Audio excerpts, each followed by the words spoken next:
Hello, and welcome back to another episode of the Our Sustainable World podcast, a series where we travel around the world speaking to some of the most innovative founders and businesses tackling some of the most challenging sustainability problems that we face today. Today we are joined by Madhvi Dalal, the founder and CEO of PadMad. Madhvi, you are hosting us at your house today. Thank you for giving us such a warm welcome. No, thank you. Thank you for the platform. And you're very welcome. We say karibu in Kenya. Thank you. Asante, I Well should say. done. Asante Sana. So Madhvi, can you just explain to us who is PadMad and what you're trying to achieve? So PadMad is an enterprise, it's a social business where we are trying to combat period poverty, to bring dignity to menstruators through sustainable products and through education. Brilliant. And what I'm interested, what is your background in terms of this? So I know from speaking to you previously, this isn't the first time we've been in your house. We've been lucky enough to be invited a few times. One for Diwali, where we got to meet your family, quite a large family here in Kenya.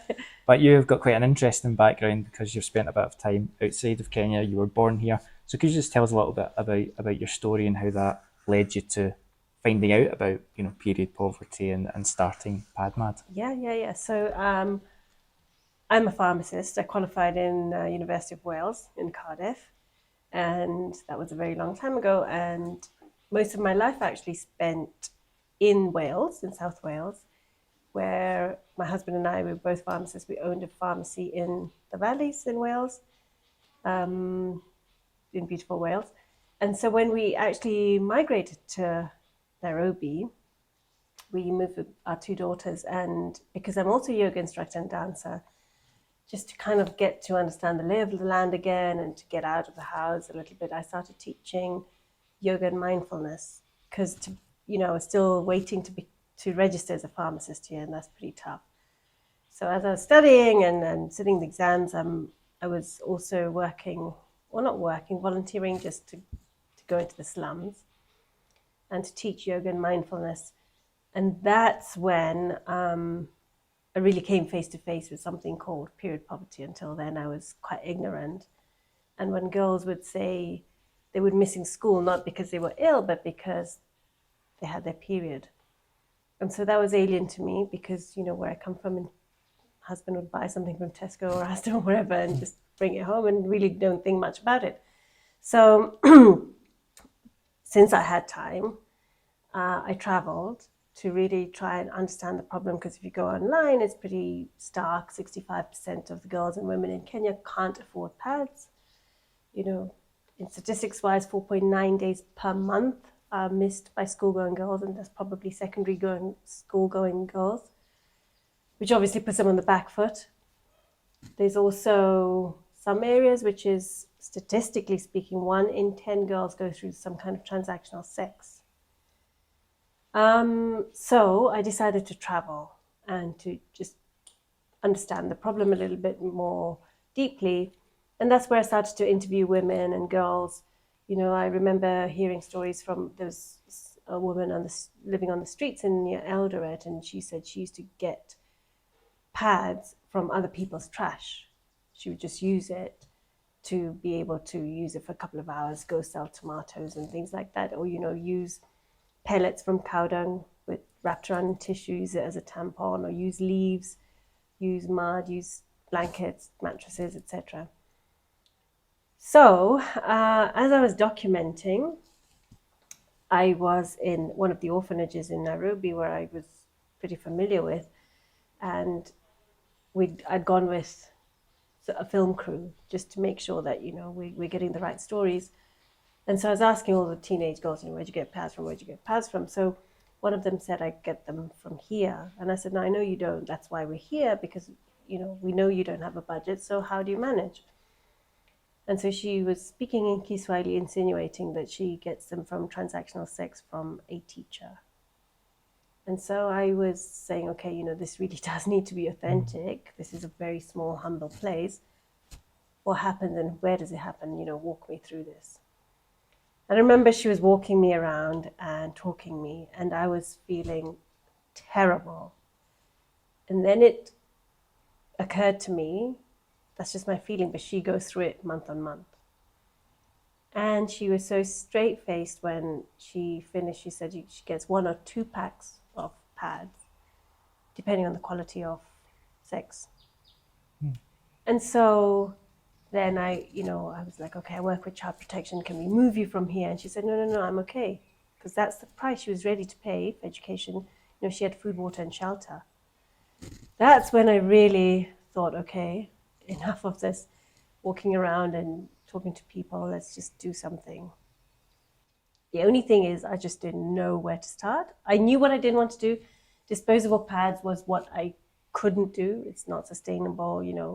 Kenya's a wide country. To get pads to people every month is possibly impossible. So anyway, by luck or by chance or by serendipity, I was in Lamu Yoga Festival a few weeks down the line, and some of our friends from Singapore were talking about reusable pads, and I said, oh yeah, what's this? Anyway, we did some workshops there, and I asked them, can we share this information, because this is our situation in Kenya. And then one step led to another. I was in Lamu when I phoned my friends. I said, okay, you know what, I know how to make reusable pads. Let's teach the boys and girls, And so we started going, with old pieces of cloth and needles and threads, teaching girls and boys how to stitch, hoping, everybody would live happily ever after. And actually, obviously, that didn't work out. And then I thought of a different plan to teach the mums within the community to make pads and possibly to sell them, or, make enough for themselves and to sell within the community, and then they can live happily ever after. And that really didn't work out very well also, because was the quality of the material, the quality of production, etc. was, I being a pharmacist, I didn't really want to come into secondary problem, of infections. So I scrapped that. Anyway, now I do what I do, having gone through this journey. It sounds like quite an emotional journey to go through, to experience those stories firsthand and learn about just how deep the problem goes. You mentioned 1 in 10 girls experience this transactional sex for pads. 65% of women can't afford the pads, and then girls are missing out 4 or 5 days of school a month because of this. And I'm just wondering, what kind of impact then does period poverty have on girls and women in Kenya? Yeah, so you're telling me about, that it was really, it's heartbreaking, when you hear these stories. And I have 2 girls. And then if I come back home, the disconnect is huge. So I remember I was once in a car with a social worker, and I was feeling really quite, I wouldn't say broken, but I was feeling like I just can't do this anymore. And so he's shared this, I don't know if you know the starfish story. Basically, I just say very quickly, there's, a grandfather or an old man and walking down the beach, and a young boy also walking down the opposite way. And the old man just sees the young boy just bending down, getting up. And then when they come close together, he said, what, young boy, what are you doing? And the young boy said, oh, I'm saving the starfish. And there's a shore full of starfish. And so the old man said, you can't do it. There's just so many. So the young boy bends down, picks up one, puts it in the water, and says, all I know is I've saved this one. And so that's the kind of mindset I try, is to say, okay, I'm trying to do what I can do. Obviously, there's going to be a bigger problem, but today, I've done what I can. So in terms of what it means for a girl or a woman in Kenya, and how period poverty actually can affect their day-to-day lives, it's obvious that in secondary school, if you're going to miss a quarter of the curriculum, that's pretty much quite a lot.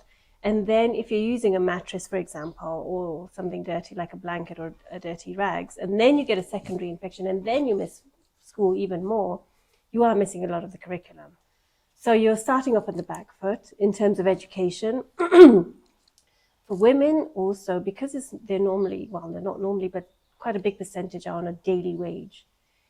And, there's a place, for example, in Tana River near Kenya where, you see women squatting by the riverbanks for 3 or 4 days until they finish their period. And that's okay if they don't have to go out and earn a living, but if they do, they're missing that out. So ultimately, it puts the girls and women on the back foot anyway, economically, education-wise. So yeah, it's quite important. And then so many of them are single moms. So it's so important to really help them decrease this limitation, you know? Yeah, and yeah, that's actually a good point. You mentioned, the transactional sex element, and a lot of women are becoming single mums. It seems that there's a connection there between transactional sex, maybe teenage pregnancies, which puts Exactly, yeah. a huge emotional, financial stress on, these young girls who are already in pretty stressful situations. Yeah, yeah. And that obviously escalated during COVID Yeah. because schools were closed, mums and dads had lost their jobs. So yeah. Yeah, I was speaking to someone recently who was sort of explaining to me that when COVID came in and people were restricted to staying in their homes. Most Kenyans live hand to mouth, so they didn't have savings to Yeah, yeah. lean back on. So if you can't go out and work, you've got no money, so therefore you can't eat, and it comes all Yeah, these yeah. problems just you know grow so Spiraling down. much. Yeah, Yeah, yeah, yeah, yeah, yeah. And the situation was pretty terrible. I know it's global, but yeah, for the everyday wage people, it's not easy. and I'm just wondering, how does the issue of period poverty, girls are missing a quarter of the curriculum every year because of this, so they're way behind their male counterparts in terms of the amount of education they're getting. How does that reflect on the role of women and girls in the Kenyan society? Things are shifting now because there are many, since the SDGs, the UN SDGs, there are many non-governmental organizations, NGOs, and charities who do recognize this and who are focused on girls and women. Saying that, that's a great thing, but saying that there's less happening for the boys also. And so if you go to pastoralist communities, for example, the boys end up looking after the cattle. So, that eventually there's going to come to a point where there's disconnect anyway. So in my opinion, if you're of a certain age, it's just good to have this system which is encompassing both boys and girls to make sure they're going through the education system. So as much as the girls are on the back foot, there is a lot of help going on here. Obviously, it's never enough. Yeah, and someone else was explaining to me that with the boys, as soon as they're old enough to go out and drive the motorbikes, the boda boda, they can go out and start earning money right away. So very quickly, they don't see the value in continuing with education because there's a job, an opportunity for them to make money straight away. So a lot of them drop off at quite a young age. Yes, very much so. And ironically, the rate of unemployment, even if you're a graduate, is huge in Kenya. Officially it's something, it could reach even 40%, for example, but even if you are spending a lot of money and time getting educated, there is this other big factor, that's the rate of unemployment in the country. So many go into hustling businesses, and their own enterprises. Yeah, I was speaking to a PhD student at Kisumu at the University, Maseno University up there, and they were explaining that they went to Europe and got a master's degree, and when they came back, even with a master's from Europe, they couldn't get a job, and so they were being a boda boda rider for a long period of time before they got sponsorship to do a PhD. Yeah. So yeah, it just paints the picture of how difficult it is to get employment. Yeah, yeah, yeah. And yeah, and then just kind of going on to the government's role in this. What is the government's sort of policies, views on the issue of period poverty, and what support is out there for girls? So I think Kenya, Africa-wide, is progressive because we actually have a menstrual health policy. So that's a good guideline for employers, for schools, etc. Having said that, also in 2017, I believe the government had a bill to say that all secondary going schoolgirls will get free pads, and that was re-endorsed in 2019, I think. However, it doesn't always work because even if the intention is right, even if the intention is there, even if the budget is there, just to actually make sure that the girl in the rural Kenya is actually going to be able to get pad after pad every month or every 3 months is probably impossible, like I said. The other thing is, because of the economic crisis, there's no way a school or a household can hold 3 or 6 months worth of pads in their cupboard while the kids are going hungry, So that's one thing we need to think about. And more importantly now, the more I'm into working with this, I realize, for example, in Kibera, if you do have a disposable pad and you've soiled it, where's it going to go?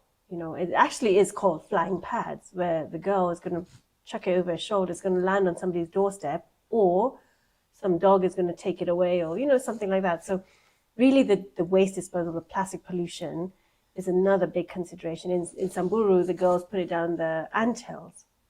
So it's something which is, yes, there's a bill, even if the kids do receive one pack maybe once a year or something, it's just not a sustainable way. So it sounds like the government has the right intentions to, they want to support the girls with access to pads, but actually, the delivery of it, the logistics of it is just too challenging for a country so huge like Kenya. So then that sort of leads us on to where PadMad can come and help. So what are PadMad doing to help solve this problem? So we have a few pillars that we work on, and the main one being that if we're working with period poverty, we want to make sure that girls and women have access to pads, so we make reusable pads. Reusable pads last a very long time, maybe 5 years or more. We also understand the environmental impact the disposable single-use pads have. They are 90% plastic, they contain dioxins, so not great for health, and obviously we have to keep on buying, so the economic weight on any family, especially if you have 5 children, for example, is quite a lot. So therefore, what we are trying to do here is to work with a manufacturing of reusable pads, resource all the materials, resource from Kenya, and we also then go into manufacturing, and the people who are helping us manufacture within our manufacturing units are marginalized. So we select women, mainly women, but some men, who are either HIV positive, teen mums, incarcerated. We have a factory in the prison and also outside the prison for ex-prisoners, just to make sure that this is the group of people who would otherwise not be able to sustain a formal job, or the rate of recidivism to go back into jail. So we're employing them, trying to make train them obviously, but try and make them financially stable to either stay in the system with us or to start their own enterprise. So that economic empowerment, obviously, what we do now is B2B. So the people, the beneficiaries, don't have to pay for the pads. So charities help us or foundations help us to get to this spot. And then the other idea, which we've been working on recently for the last couple of years, is circularity. So we work with the textile companies here, and we are actually working on a program also with Eunice Environment Hub to make sure our production and product is circular. So all these things combined, and when there's a workshop where we have to go to, for example, there's a school which needs pads, we go with our team and we give an educational workshop to the boys and girls or communities for menstrual health management and sexual and health reproductive rights, to make sure that we're destigmatizing about menstruation, we're bringing in knowledge about anatomy, hormones, in line with the curriculum, but also about infections, how to recognize them, where to signpost this, also what their sexual and reproductive health rights are, to make sure they have the awareness, in case there is some kind of defilement, what is the protocol in Kenya. And finally, I think most importantly, is to make sure that they know how to use these pads and wash them, considering they may not have too much water, but to maintain hygiene of the pad so that they can reuse it, and the longevity of those pads is for forever if they can. And yeah, as you rightly mentioned, the importance of the education is, Yeah. is so important in terms of how to use it, why it's important from a health perspective to avoid disease, etc., etc. Yeah. But there's another element of this session that we got to witness you run in Kibera that I really liked, and it was sort of you bringing in sort of mindfulness mindset element of it, where you're really sort of encouraging the girls to be brave and speak out, and sort of change perhaps the culture of maybe girls are a bit more reserved and more quiet in the society, and you're really encouraging them to speak up and ask questions and be vocal. And I thought that was a really inspiring additional element to what you were doing as well. Yeah, no, thank you. And actually, when we go to school, probably 98% of the head teachers would say, no, no, no, boys cannot be in that conversation. And we say, well, we're not coming until they are there. It's our job to make everyone comfortable. And what we find out of experience is most of the questions are asked by the boys because, suddenly there's some light shed on something which is so unknown. And the idea is to make sure that when we leave, there's a healthy platform for peer-to-peer conversations in case, they've stayed in their dress-in classes, no stigmatism, but also for the girls to understand that this is not a bad thing. They can help themselves to manage their cramps, for example, or, not to stop their lives just because they cannot access the pads, afford the pads, or they don't feel well enough. So the whole thing is about to celebrate the period, but also to be part of the society and feel the pride that they are menstruating, they are growing up, and for the boys to see that too. And what are some of the changes that you've seen with maybe some of the groups that you've been working with for a bit longer? What sort of behaviour changes have you witnessed? So we have some, great stories. So, for example, I had gone to Isiolo, which is it's trouble. There's a lot of internal, crimes and wars going on. And when I had to go, I had to actually go with a bulletproof car. And so when I'd gone, I had asked for just the boys and the girls to be together for me to be able to speak to them. And when I got there, there was this big tent of boys, girls, teachers, and the community members who'd come to listen to me. And it was during Ramadan. And, because they don't get many foreigners there, it's already tough that it's Ramadan. It's already tough that I'm a woman and I'm of brown skin. And I'm going to talk to them about period blood. So it was quite overwhelming to be in this space of maybe 1,000 people just to speak about period blood. But what I got from there was lots of media and things. So I met somebody who was taking that documentary 2 years later, and he said they're still talking about what happened that day, and the community is really integrated in terms of, they have stations and they have self-help things going on about menstruation, etc., following that. So those kind of success stories are really what drive me forward. In terms of campaigns that we have, in areas, for example, the marine area, because of the plastic pollution especially, we concentrate on there. We have questionnaires, over thousands and thousands of beneficiaries, to see, is this working? Are they finding it comfortable? Is the cramps less? Is the family saving money? Things like that. And it has been really, really encouraging to see that this is working. But I think it's only working because of the education beforehand. They know how to use it properly, and they know that this is going to carry them through their secondary and maybe tertiary education. And just starting to look forward then into the future, you mentioned that that success in the past with that community, and also thinking about the starfish story. One community at a time, one woman, one girl at a time. What does the future look like for PadMad? Say it in 10 years' time. What do you hope to have achieved? So I think if I had to answer in one sentence, it would be to make sure that in this generation, we can eradicate period poverty. We can switch it to period dignity. And I think it's achievable in this generation. Now with the COP28 and the INC3, the conversations are more and more and more and more about sustainability, more about, let's not use these single-use plastics, more and more about empowering women and girls. So I think if people concentrate on whoever's in the grassroots. They understand the problem more deeply than, say, somebody in Washington, for example.